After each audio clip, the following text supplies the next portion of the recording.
기른다, 생명력을 기른다, 키운다 이런 표현을 하죠. 이 용어가 동양에서는 양생이라고 돼 있어요. 양생법. 기를 양자죠. 양육하다 이렇게. 생명력을 기르는 방법이라는 뜻입니다. 네, 생명력이라는 말이 참 어려운 표현인데 왜 어렵냐면 다 알고 있고 느끼지만 말로 표현하기가 어렵다는 뜻이에요. 특히 항암이나 뭐 방사선이나 이런 치료를 하신 분들은 뭔가 우리를 막 공격하는 암세포를 죽이고 없애기 위해서 정상 세포들도 많이 손상이 되잖아요. 그러니까 생명의 저 바닥까지 갔다 할 수 있어요. 그럼 이 생명을 회복하려면 뭐가 필요하지? 생명은 어떻게 만들어지나까지는 우리가 모르더라도 생명이 처추 시작에서 이렇게 길러가는 과정은 정확히 아는 게 중요합니다. 생명을 기르려면 어떻게 해야 되나? 그러니까 양생법에 뭐 제가 5가지를 얘기하는데 5가지로 생명은 길러진다입니다. 첫 번째 호흡이고요. 그러니까 영양분만 갖고 생명이 유지되는가? 적어도 진핵세포, 다세포 생명체, 호흡이 없이는 생명을 유지하기가 어렵습니다. 근데 산소 없이 영양분만 갖고 살아있는 단세포 생명체는 있습니다. 혐기성, 산소 없이 살아나는 세균도 그러하고요. 암도 그러합니다. 완전히 정상세포하고의 차이, 호흡이 우선. 영양분이 없이는 한 달은 살 수 있는데 호흡이 없이는 1시간 이상 사는 사람 별로 들어본 적 없습니다. 이거 되게 중요해요. 그러니까 생명을 기르기 위해서 우리가 뭘 해야 될까요? 호흡을 반드시 제대로 하는 법을 배우는 게 중요합니다. 이게 생명을 이루는 첫 번째 요소이고요. 두 번째가 수면이라고. 생명체라고 하는 것을 아까 제가 다세포 생명체 이렇게 얘기했는데 생명체의 본질을 생물학자들이 이렇게 표현도 해요. 이중막이 생명체의 본질적 특징이라고. 막이 이렇게 2개가 있는데요.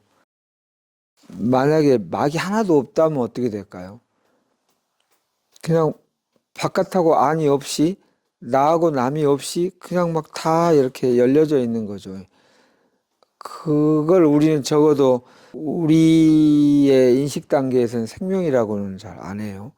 뭔가 딱 구분이 있어야 되는 거죠. 나와 남을 이게 구분이 될 때 생명이라고 대개는 그런단 말이에요. 근데 하나가 아니라 둘이, 하나는 여기 안과 밖을 구분하려고 있다면 구분하면서 완전히 폐쇄되면 또 이게 안 된단 말이에요. 나를 남과 구분하여 지키기도 할 뿐 아니라 바깥하고 들고 날고가 필요해요. 그게 이중막의 기본적 특징이라고 합니다. 그러니까 우리 생명의 기본 요소부터입니다. 남과 나를 구분하는 나를 지키는 힘이 하나 있어야 되고요. 주변하고 들고 날고 소통하는 힘이 있어야 돼요. 그게 세포 단위의 가장 기본적인 생명의 본질입니다. 거기서부터 내가 생명력을 기르기 위해서 나는 남과 구분되는 나를 지키는 힘이 있나? 두 번째, 주변과 들고 날고를 소통을 잘 하나가 생명을 이루는 기본이라고 할 수 있어요. 그런 걸 호흡이라고도 하죠. 산소를 들이쉬고 이산화탄소를 내쉬고 이렇게 내놓고 호흡 이렇게 이제 거기에 세포 하나가 이렇게 생명을 유지해요. 근데 그 다음에 우리한테 주어진 어쩔 수 없는 환경이 있어요. 내가 피할 수가 없는 환경이 있다고 할 수도 있어요. 그게 낮과 밤입니다. 낮과 밤, 햇볕이 있다가 없다가 뭐 이게 있단 말이에요. 그러니까 그것의 리듬에 적응하는 능력이 필요합니다. 음과 양, 낮과 밤, 막 활동하는 것과 이렇게 가만히 에너지를 저장하고 내면에서 치유를 이루고 이런 시간과 밖으로 막 에너지를 쓰면서 막 열을 내고 막 이렇게 퍼져나가고 이런 과정. 그게 이제 서양의학에서 말하는 대사의 이화와 동화이죠. 이화란 뭔가 막 2개로 나눠지고 달라져 간다는 거고, 동화는 그것들 다 모아가지고 이렇게 하나 된다는 거죠. 그게 낮과 밤의 이치나 마찬가지예요. 수면의 품질은 사람이 요 능력이 있느냐입니다. 이 세상은 음과 양, 빛과 그림자로 기본 세팅이 되어 있는데 그 리듬에 맞출 수 있느냐. 세 번째가 음식이죠. 음식은 아까 영양분이라 할 수 있는 거죠. 마시고 먹고. 여기서 먹는 것보다 마시는 거가 더 긴급하죠. 물은 안 마시면 한 7일 있으면 탈진하기 쉽다. 보통 사람은. 마시는 것 중에 제일 중요한 게 물이라고 되게 하지 않습니까? 우리 몸이 한 70%, 60%가 물로 되어 있다. 왜 물로 되어 있을까요? 물이 우리 많은 요소들을 잘 녹여주는 용매다 이렇게 표현해요. 그래서 화학 반응을 일어나기에 너무너무 좋은 재료다. 좋은 물질이다. 많은 거를 어우르기 좋다. 이렇게 보시면 좋겠어요. 물이 되게 중요하죠. 그 다음에 이제 운동입니다.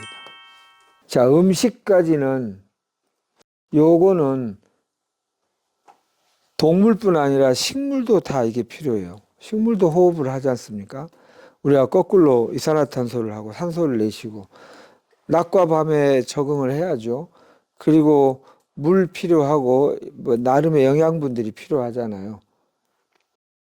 그 다음에 운동은 동물과 식물의 차이는 말 그대로 움직이는 특징이 있다는 말이고 식물은 꽉 심어져 가지고 움직이지 못한다는 얘기죠. 자기 자의로.